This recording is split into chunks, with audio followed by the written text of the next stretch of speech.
And are you refreshed? Yes. Good. Now what?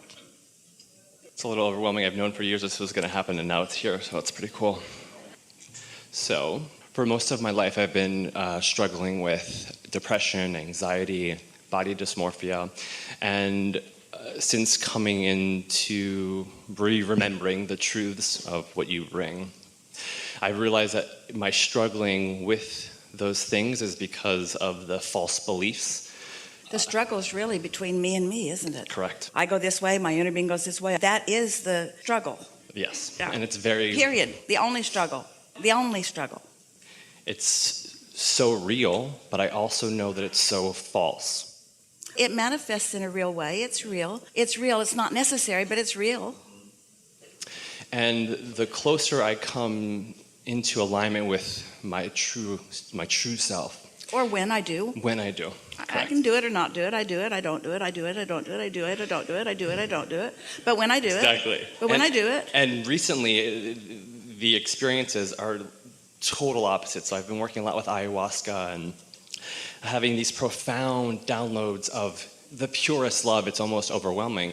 But then I keep getting back into this false mind pattern. So well, it's all right, because what you're talking about is just the momentum of thought and the habit of thought that meditation will free you from. Nothing else will. Right.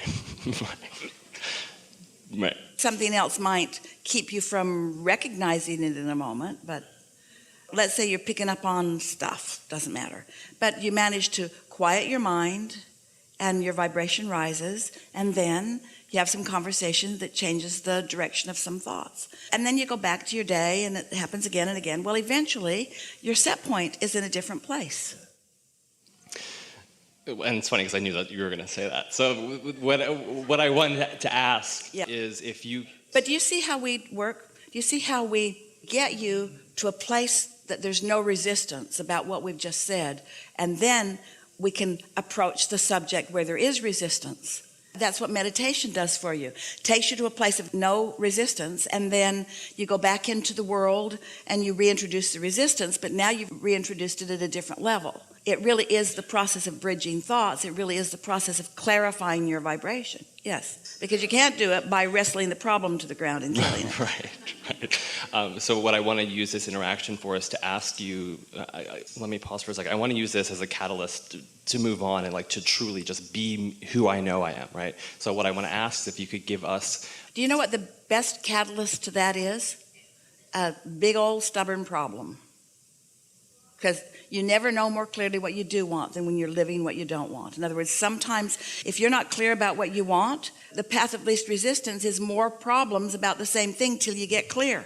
Yeah, so I just want to ask for you to give me and us words of because what I ultimately struggle with is the self-love. So I just want to have some words from you about self-love that I can use and just Here's the first thing. Stop using the word struggle. But struggle is how I feel, Abraham, so shouldn't I say how I feel? Well, be aware that you're feeling struggle, and then just say to yourself something like, well, I can't really get out of struggle from struggle, so maybe I should call it struggly, something that's a little less strugglesome than struggle. Clarifying, sifting. I've been sifting through life. So ask your question again. We're not mocking you. We're wanting to find a way to get you to exactly where you want to be. So now say it again. So I just was hoping to get some powerful words of self-love that I can use to just like really go after what it is that I want. Because I'm blocking myself, and I know that. So I want to like just... So we're looking for something that loosens the block? Like a rampage of self-love that I can just like...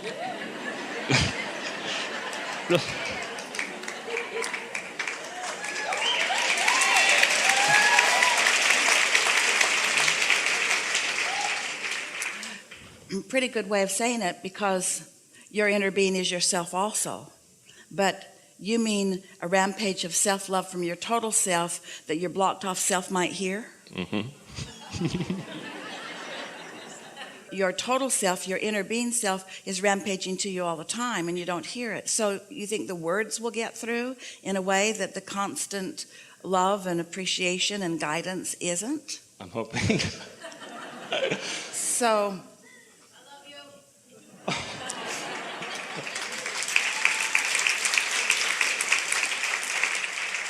I don't know if you're talking to me or Abraham, but I love you too.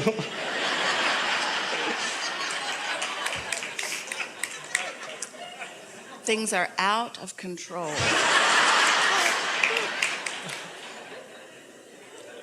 We're reaching for your path of least resistance.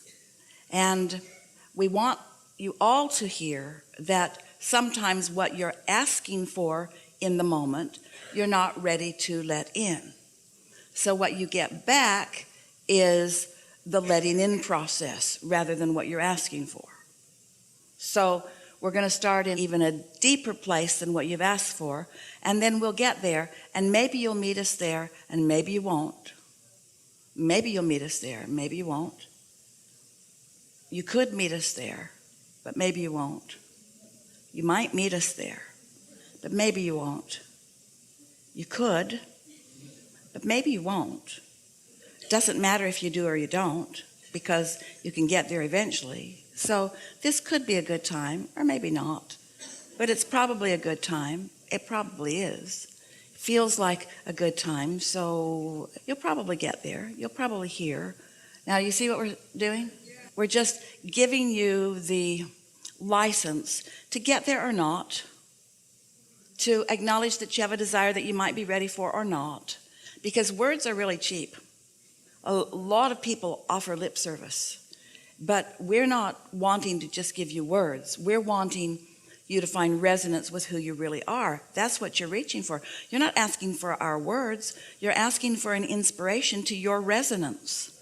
Well, your resonance is about what you're doing. And so sometimes if people go too far, too fast, then it's just more words. So the universe doesn't work that way, because the universe knows where you are and what's best for you to hear. So here, we'll give our best answer for what you are asking for. We're going to speak back and forth from your perspective and ours, and you'll know which we're doing. So we'll start first with you. I've been around for a while, and I have come to the realization that there is so much potential for me, potential for alignment, and therefore potential for all other things, because alignment leads to all other wonderful things. It's come to my attention that there's potential for my alignment, that I'm not quite reaching my full potential. I've been practicing thoughts, I guess a lot of people do. I've been practicing thoughts that haven't really let me understand who I am, how I have purpose, how I have value. I can often love others. In fact, it's what my default setting is. I turn my attention to others often, and that gets me going, and that always feels good. But it's hard for me to let love into me. I don't know why. I've been blocking it for a long time. I don't really even understand why. Just a habit that got started. I didn't understand it. I developed patterns. Other people responded to those patterns. So I suspect that from very early age, people wanted to love me, and I just wouldn't let it in because I felt unloved. Now, isn't that just a ridiculous, vicious circle that I got going for myself? I felt unloved, so I didn't let love in, and because I didn't let love in, I felt unloved. And then I didn't feel loved, so I didn't let love in, and then because I didn't let love in, then I didn't feel loved, and then people couldn't love me because I wasn't letting love in. And I just developed a sort of pattern that nobody could really see, because on the surface, I looked sort of normal and behaved sort of the way that I'd learned to behave, but I don't really understand why I wasn't really letting love in. But the one thing that has come from all of that is I've come to a keen awareness that I want to let myself be loved. I thought I wanted to be understood. And as I've been listening to Abraham for a while, I realized that that's not really the quest, because being understood is really an impossible thing, because when you ask somebody to understand you, you need to immediately snap them into your same vibration.